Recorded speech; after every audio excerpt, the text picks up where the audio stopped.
It's been 35 years since the initial release of Berserk, a seminal work in the dark fantasy genre by the late great Kentaro Miura. Ever since, fans have been enamored by its grim, dark, and dystopian universe and the stories of the characters that live within it. Miura puts before us a godless world where no one is spared from the destiny that has been determined for them. The themes of causality and determinism, along with their inescapable nature, are widely present in every aspect of Berserk, from the world to its character design. In this world, we're presented with the hero of our story, Guts. The genius of Miura is already on full display here, as we're initially presented to Guts as a mere brute who's only separated from the villains by the fact that he's hunting them. What we get by the end of the first arc, however, is the beginnings of a character who is much more profound and layered. As his character's development progressed, this led many to believe that Guts is, in fact, the greatest protagonist in all of anime and manga, bar none. For fans who read the manga first, the Black Swordsman arc was your first introduction to Guts,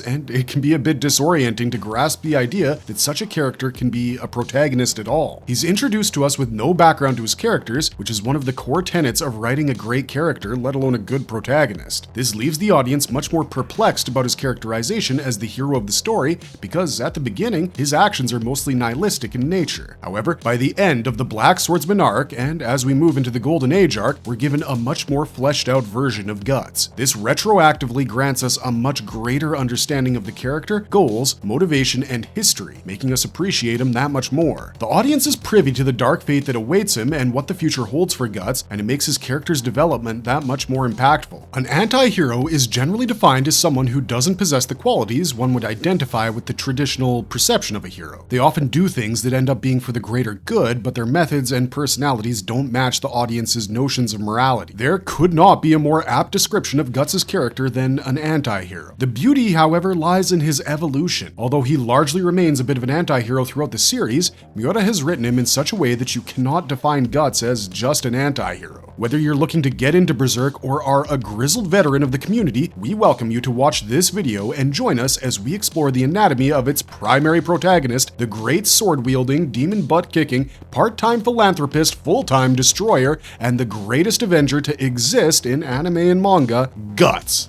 What is the origin of Guts? To understand the character of Guts, it's imperative that we first lay down his origin, as it plays an extremely crucial role in his character's development. Without this knowledge, much of what we talk about in today's video will lose context, making it impossible for you to understand the topics we're covering. Much of Guts, including his origins, was shrouded in mystery when the manga came out originally. As stated earlier, the initial arc of the manga, the Black Swordsman arc, would directly showcase a much more vengeful, disillusioned, and maimed Guts in front of the audience. It was only through the subsequent arc and stories that his origins would become much more fleshed out. No one knows who Guts' parents are or where they came from. He was found underneath a hanging tree, having been birthed by a mother who had been hung as well. He was discovered by a mercenary named Gambino and his group, who happened to be passing by, and Gambino allowed the infant to be rescued and kept by a minor member of his gang called Shisu, despite considering the child an ill omen. Shisu, who apparently had suffered a miscarriage just a few days previously, took the boy as her own and began to raise him. Fate would once again deal Guts one of the infinite number of curveballs he had yet to face in his life. His adoptive mother passed away from a disease when he was merely 3 years old. Gambino, whom he considered a father figure, began loathing him further, as he had secretly held affections towards Shisu, but he blamed Guts for her death. This further fueled his belief that the boy was nothing but a harbinger of bad luck and ill omen. No sooner was he able to wield a weapon than Guts began to train his swordsmanship at the tender age of 6. He needed to do so in order to earn his place within the mercenary group. When he reached the age of 9, having trained in the way of the sword under Gambino, whom he now considered even more of a father figure, he officially joined the ranks of the mercenaries. Just as the young boy had set his feet towards his new destiny, a cruel fate awaited him. On the night of his first battle, while he was resting his weary body, unable to sleep, he was ambushed in his tent by a member of his own gang named Donovan. This fiendish giant brute proceeded to rape Guts, claiming that he had bought the young boy for the night from Gambino. Guts lost all the fight in him upon hearing this. Not long after, Guts would take revenge upon Donovan by assaulting him with a crossbow behind his back in the midst of their chasing the enemy. He would then proceed to shoot an arrow through his mouth before asking him the name of the person who sold him. As Gambino's name had barely left Donovan's mouth, Guts slammed his sword down the rapist's throat, killing him. During the same battle, Gambino would lose one of his legs to a cannonball, effectively ending his sword fighting days. This would increase the resentment in his heart towards Guts, once again blaming the boy for his own misfortune. The injury would affect not just his leg, but also his position as the leader of the mercenaries, mercenaries, as he blamed Guts for this too. One night, after Guts returned to the encampment after claiming the head of a general he had slain, instead of praise, he was met with ridicule by Gambino. That very night, a drunken Gambino entered Guts' tent and attempted to murder him. He told Guts his true feelings towards him and how he blamed Guts for the death of Shisu and every other misfortune that had befallen him since his arrival in their gang. He even confessed to selling him to Donovan for the night for just 3 silver pieces. As he assaulted the boy, a visibly distressed and shocked Guts instinctively killed the man by stabbing him in the throat. Guts had just murdered someone he effectively considered his father at the age of only 11. Accused of patricide and chased out by his father's men, he was shot and fell from a height, losing consciousness. Guts, however, survived and was found by another mercenary gang which recruited him as a child soldier. One day, after having lost a battle, Guts and his comrades were taken to work as slaves to repair a fort. On the way there, however, he was betrayed by a man named Martino who promised to help Guts escape with him, but instead used him as a decoy for his own escape. Having been captured, Guts was thrown into a cell where he met the kind flower spirit, Chith. Initially declaring her to be a product of his delirium, Guts refused to acknowledge her presence. Chith, however, was excited to finally meet a human who was able to see her and started developing a bond with Guts. She had the appearance and mannerisms of a young innocent child and was able to heal the wounds of others. Her healing was tied to the number of leaves that her flowers possessed though. Upon Guts promising to take her to a field of flowers that resembled her, Chith made him promise that he would keep his word. When Guts woke up from his slumber, he found only her flowers with Chith nowhere to be seen. She had unfortunately passed away as she had used up all of her leaves healing Guts. Deeply saddened and full of regrets, he promised to take her flower and lay it in the field he had promised. Thanks to her healing, he was able to defeat the son of the lord of the fort in combat before he was rescued by the members of his band of mercenaries. In the end, he lay Chith's flower on the promised field before walking away to join his gang. As he continues his journey as a mercenary, fate one day leads him to a battle where he defeats a famous warrior known as the Grey Knight Bazuso, bringing him to the attention of the Band of the Hawk. Their members, led by a man named Corcus, ambush Guts, wanting to claim the reward for defeating Bazuso for themselves despite being warned by Casca,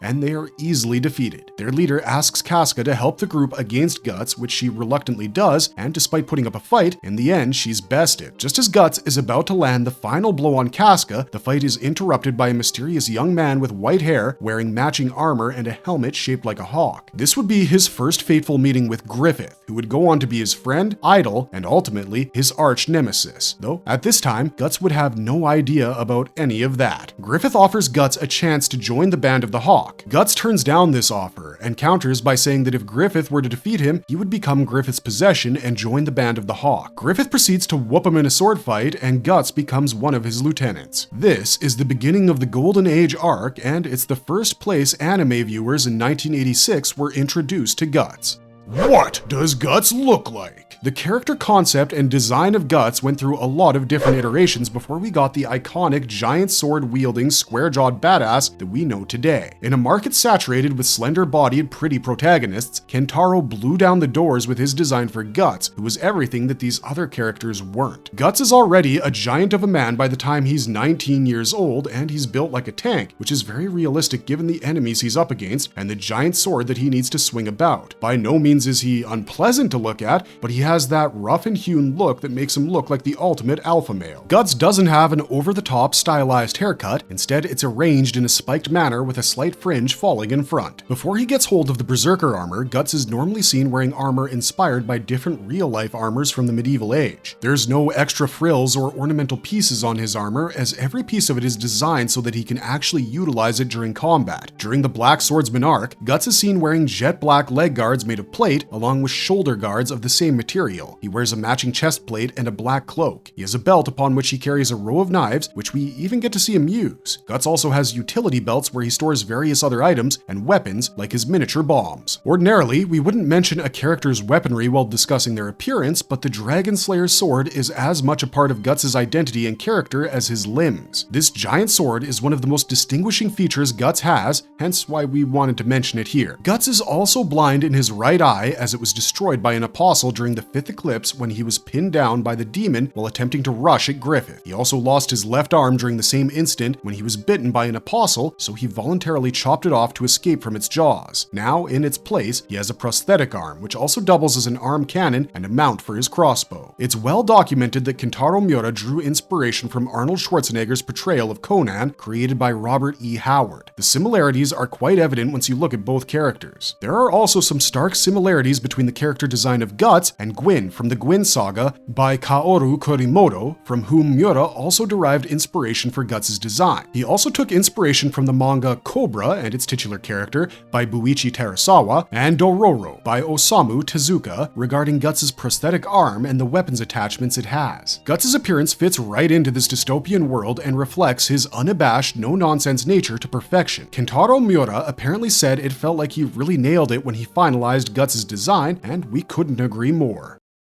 What is Guts' personality? From a boy abandoned by fate since birth to an embittered man who has everything snatched away from him, there are several events that shape Guts' personality and motivation. Guts isn't your typical hero with the let's save the world syndrome, nor is he a mere anti-hero. His personality isn't defined so much by his traits, but by his journey, coming out as a totally unique individual, the likes of whom we've never seen before or since. On the surface, he appears a brooding figure who is not averse to telling people to unalive themselves, but he holds a much softer side to him as well. He is as much a ravenous, bloodthirsty maniac personified by his beast within, as he is also a lover and father figure to Casca and Shirki respectively. Both of these polar opposite personalities belong to him, and the late Kentaro Miura made him walk this fine line, which is one of the reasons his character is so deep and beloved by the fans. Guts' very personality stands in stark opposition to the themes of causality and determinism that are an integral part of Berserk's universe. By managing to survive against all odds, starting from being born from a corpse, this trait of his was evident from the very start and is only reaffirmed with every trial and tribulation he's subjected to. As a child, this side of Guts' personality is already on display when his adopted mother dies. Instead of giving up hope, he takes up the sword to defy his fate and Gambino's beliefs of him being a cursed child, even if it meant losing his innocence and being made to kill for his survival. He would also develop an aversion to being touched around this time after being raped by one of his comrades. This traumatic experience would manifest when he and Casca make love later on, making him assault her in the middle of the act. During his time with the Band of the Hawk, his personality largely revolves around Griffith. Unlike the rest of the Band of the Hawk, who follow Griffith as their dreams and hopes are tied to him achieving his dreams, Guts is different because before meeting the Band of the Hawk, he had no real dreams or desires other than the need to survive. Guts is, therefore, able to evoke a sense of vulnerability in Griffith, who has to otherwise put up appearances in front of his men as he's burdened by their dreams, which is why he cannot let them see him as weak. As Guts spends more time with Griffith and his men, he begins to gain a sense of belonging that he had merely experienced fleetingly in his childhood. He had always viewed Griffith as a peer and a friend. On the eve of the Band of the Hawk receiving peerage and honors, and with things finally taking a turn for the better, once again, inevitably, Guts is left questioning his sense of self. He overhears Griffith talking with Princess Charlotte about his definition of a true friend. Griffith tells Charlotte he has no true friends because, in his opinion, in order to be worthy of that title, it'd have to be his equal. Upon hearing this, Guts, who had always held Griffith in extremely high regard and considered him a friend, is left conflicted. Therefore, he decides to leave the Band of the Hawk in order to go on a journey of self-improvement and discovery and become worthy of being called a true friend by Griffith. For the first time, we're shown Guts having a goal he wishes to work towards. The tragedy in this is greater because for the first time he has a goal, but unbeknownst to him, its pursuit would have far-reaching consequences that would alter the course of his life forever. By the time the Black Swordsman arc rolls around, he's someone who will go to any lengths to achieve his goal of taking vengeance upon the Apostle Femto, aka Griffith, and the other members of the God Hand. His goals have now changed from wanting to prove himself to Griffith to murdering his former ally. Often shown as a rude and brutish individual with no real regard for human life, it's easy to dislike his personality as he embodies the traits of an anti-hero to perfection. However, that tough exterior of his is a shield and a coping mechanism to keep him sane despite all the trials and tribulations that the universe throws at him. We can see moments when that tough outer shell breaks, mainly due to his interactions with Puck the Fairy. It's through Puck, who Miura uses as a narrative device to expose the emotions emotions of his protagonist that we get to understand and see a somewhat softer side to Guts. Even though Guts is the type of guy to tell a girl whose father he just brutally murdered to go kill herself, he's also the type of guy to feel saddened when the same girl tells him that she'll just dedicate her life to wreaking vengeance upon him. He's fighting a constant battle with the demons that took his happiness from him, but he's fighting a bigger battle within himself. As his journey continues through this dark and twisted world, we see his growth as a character when he begins traveling with adventurers other than Puck. One such character is Shirky, a young witch towards whom Guts is particularly protective. They share an inexplicable bond with each other. While Guts views her as a younger sibling or a daughter, it's hinted that Shirky might have a romantic angle in her feelings for him. Regardless, we get to see Guts shed a lot of his anti-hero traits and become more in tune with his softer emotions, although he never truly loses his savage nature, since this was always a part of his personality. Now, with his new companions by his side, his crass and brutish nature is once again slowly waning due to him rediscovering himself, making his personal growth come full circle. In a story where goodness and kindness just don't endure, where happiness is fleeting and a temporary thing, even as all gods and kings bow before the causality of things, Guts is an anomaly. All the highlights of his life have been nothing but misery and sadness as the world tries to grind him down, yet he struggles through all of it. This is why the Skull Knight named him the Struggler, as he is one who struggles against the natural order of the Berserk universe and carries on no matter what, unbowed and unbroken.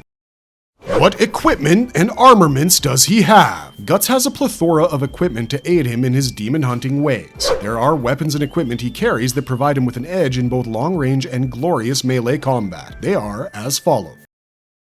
Dragon Slayer. This is the most iconic weapon in all of Berserk, and it's as famous as the man who wields it. This gigantic sword was forged by the blacksmith Godot following the orders of his liege lord, whose king had demanded all of his vassals to present a sword capable of slaying a dragon. However, due to its unwieldy nature and size, the sword was considered a failure and Godot's life was threatened, forcing him to flee. Guts happened upon the sword after the first sword that was given to him by Godot broke while fighting an unidentified apostle. He was flung into a shed by the demon, where he discovered the abandoned blade and used it to kill the apostle in a single swing. Dragon Slayer is a monstrous sword that's capable of hewing down multiple foes with a single swing. In the manga and anime, it's been compared to a large hunk of iron as it's too heavy, thick, and rough to be considered a sword. It is the only known weapon from which an apostle seems to take great damage. There's nothing ornamental about this sword, just like its wielder, but there's no other weapon out there better at doing what it's used for. The Dragon Slayer is said to be infused with the malice of the countless astral entities, apostles, and pseudo-apostles it has killed. This makes it even more effective against such beings, and even more powerful entities such as the Sea God or the avatars of the God Hand. Kentaro Miura almost had him wield a Japanese katana instead of Dragon Slayer. We gotta say, we're glad he decided to go with this sword, as it lends an iconic status not just to Guts, but the series as a whole.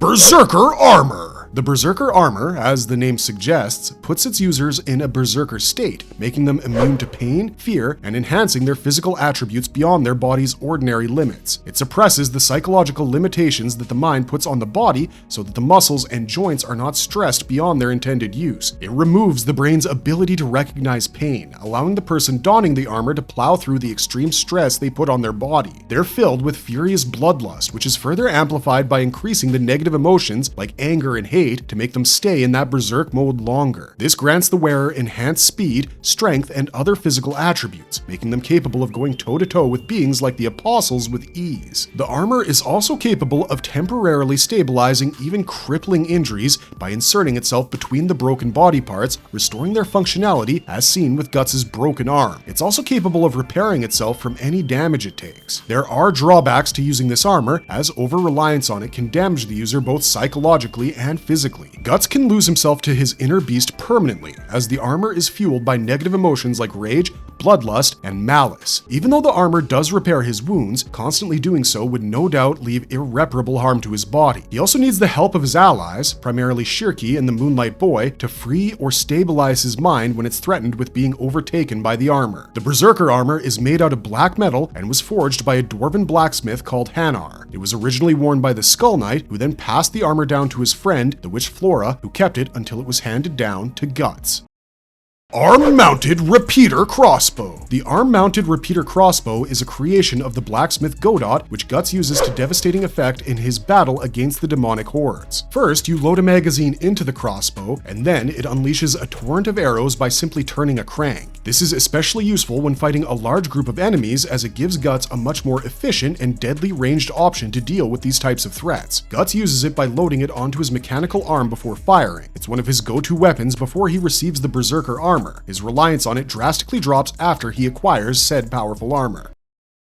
Throwing knives. These knives serve as an alternative to his repeating crossbow and are often used when stealth is necessary. Due to their size and build, the throwing knives provide little lethality and depend mainly on Guts' accuracy. Nevertheless, Guts carries a bunch of them on his person, strapped to a leather holster strung across his torso, at least before he comes into possession of the Berserker Armor. These knives are sidelined by Guts in favor of the repeating crossbow when there's a need for a much more direct approach to combat. As these knives are meant to be used as projectiles, they're small in size and shaped like a fin. They are actually the signature weapons of the former Band of the Hawks member named Judo, who learned his technique from the circus he was a part of prior to joining Griffith's group. We can credit Judo's instructions on their usage for Guts' proficiency in using them.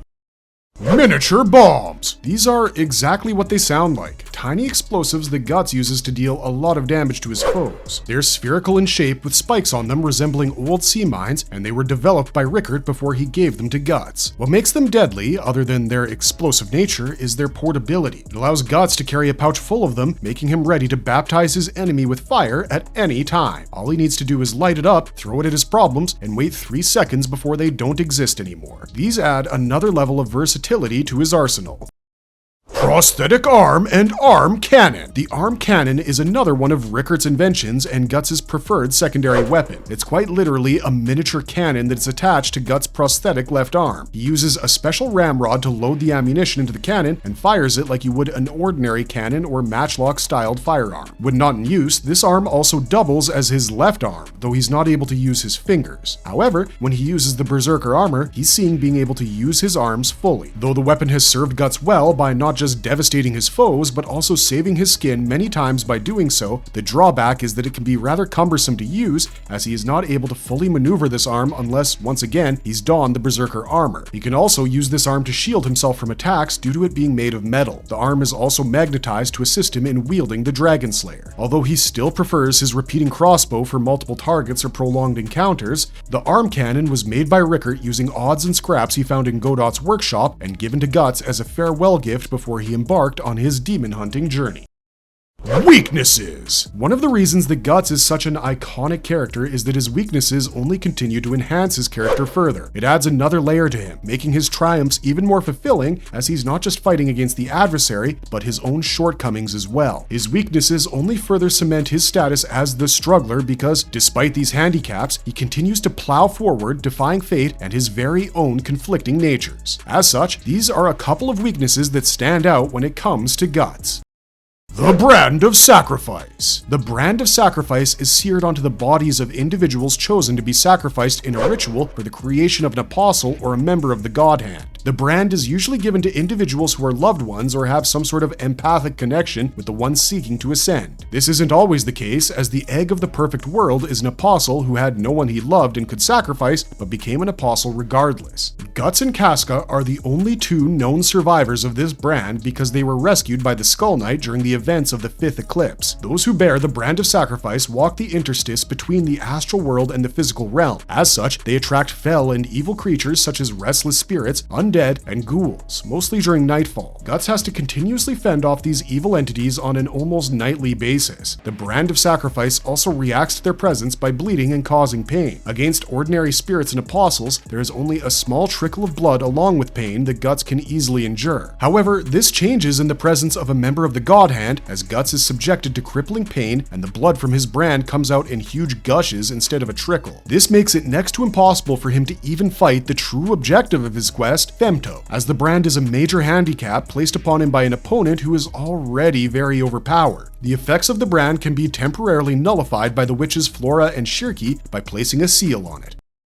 The Beast of Darkness. This monster is Guts' inner darkness and malice given form. The Beast of Darkness has a mind of its own and constantly seeks to become the dominant personality within Guts. With Guts gathering new allies and starting to recover his morality and positive emotions, the Beast of Darkness makes multiple attempts to make him revert to his old ways. He believes by getting rid of them, he can remove any sense of morality developing within Guts. To this end, he's not averse to helping Guts protect the people he cares about so that Guts can become even more emotionally attached to them. He believes that upon their imminent death, Guts' fury and misery will be so great that it will only fuel his power further and provide an avenue for him to take over permanently. The beast is so powerful that upon Guts donning the Berserker armor, it changes the shape of his helm to its likeness. The beast is also the embodiment of Guts' lust, and it even leads to him attempting to sexually assault Casca. During other times, it shows Guts visions of him killing and mutilating her. The Beast of Darkness presents another battlefield and foe that Guts must struggle with within himself. Even in the most dire of situations, he must control it to the best of his ability, lest the beast take over and he run berserk. His bond with his allies and Casca. With the purpose of his quest being the destruction of demonkind, it's understandable to see Guts the way he is, especially during the Black Swordsman arc. He needs to be ruthless and uncaring in a world where kindness is punished. Guts' enemies do not possess any moral compass or codes of honor. It therefore makes sense for him to fight fire with fire. His uncaring nature is an asset for the most part during his battles in this evil world. One of the biggest reasons that led him down this dark path as an Avenger was the atrocities committed to the love of his life, Casca, by the man he looked up to and considered a friend, Griffith. It leads him to shed or suppress much of his morality and develop a beast within himself. With his introduction to Puck, Shirky, and the rest of his allies, his sense of empathy and morality seem to be returning. Guts is slowly regaining his humanity and has started caring for people once again. Given the laws of causality that govern this world, it's more than likely that these people will be harmed at some point or another. As mentioned, this could mean Guts losing himself to the beast within, but his enemies could also use them as leverage to overcome him. His is a quest that's better carried out solo, but like most things with Guts, he'll never be allowed to take the so-called easy path. What are Guts' other attributes? Master Swordsman. Guts has been training in the ways of the sword since he was a mere boy of 6. He has survived countless battlefields ever since his youth, thanks to his skills with the blade and his battle acumen. He played a critical role in ending the 100 Years' War as the raid captain for the Band of the Hawk. One of his biggest feats of strength pre-eclipse is him single-handedly slaying 100 Tudor soldiers. He was the only one capable of challenging and eventually defeating Griffith, who was undefeated in a one-on-one battle back then. He's also able to injure Nosferatu Zod, becoming the first human to do so in over 100 years. Later, he's seen using his swordsmanship to even defeat otherworldly beings, such as apostles and spirits, which would ordinarily be impossible for a mere mortal. What is lost to a few people is that despite that superhuman physique, Guts truly shines as a scary opponent in his skills with the blade, even being able to maneuver and use the bulky Dragon Slayer as if it were an ordinary-sized claymore. This is undoubtedly one of his biggest attributes. Peak physical condition. Being a mercenary since childhood means Guts has always had to maintain his physique to meet the demands of the rigors of warfare. For a child, even a regular-sized sword would be like a greatsword to them. Guts has had to learn to wield such weapons from an early age, which is why greatswords are his preferred choice of weaponry, as he's used to carrying weapons larger than him. Merely swinging these swords around requires an enormous amount of strength. Therefore, he had no other choice but to get stronger. This, combined with his fighting style, which emphasizes heavy attacks and brute force instead of finesse, like Griffith's, means he requires a body that will allow him to do so. However, to dismiss Guts as only possessing superhuman strength would be a grave error. Thanks to him maintaining his body so rigorously, he's also extremely agile and light-footed. Even with the weight of a hulking sword like Dragon Slayer and his prosthetic metal arm, we see him moving and dodging at speeds that are clearly close to superhuman. With the band constantly putting him in dangerous situations and making him engage in battle night in and night out, it's no wonder Guts has had plenty of time to hone his body in the fires of combat. This is only further amplified when he dons the Berserker Armor, making him an unstoppable force that even apostles cannot handle. Indomitable Willpower.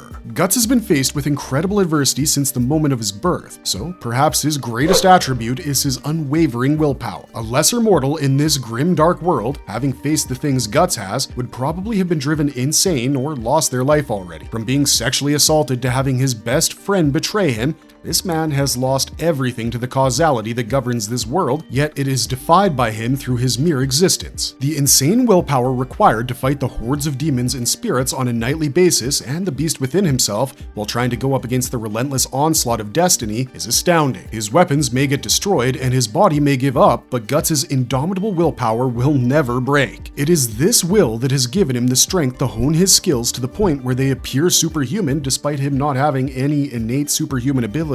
Nobody knows what awaits at the journey's end for our hero, but what we do know is that he'll make it to the bitter end because he was born a struggler.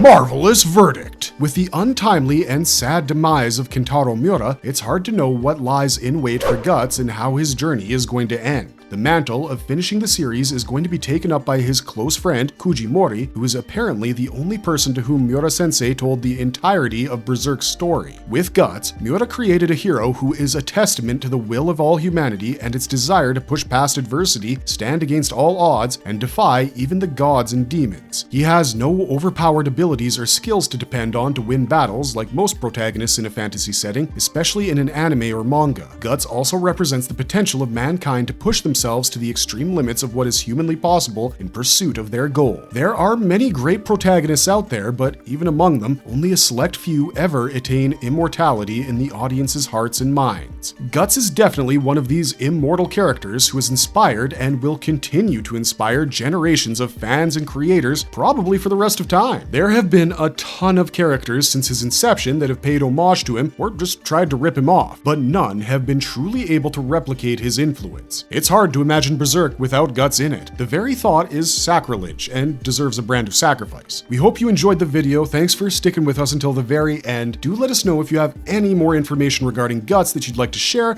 as we'd love to hear about it. We also happen to have a huge catalog of Berserk videos where we cover everything from lore breakdowns, theories, to character analysis right on our channel. A lot of them were narrated by, me, so be sure to check those out. This is Wheezy249 signing off. Don't forget to find me on Twitch, but until next time, stay safe, thanks for watching, and have a marvelous day.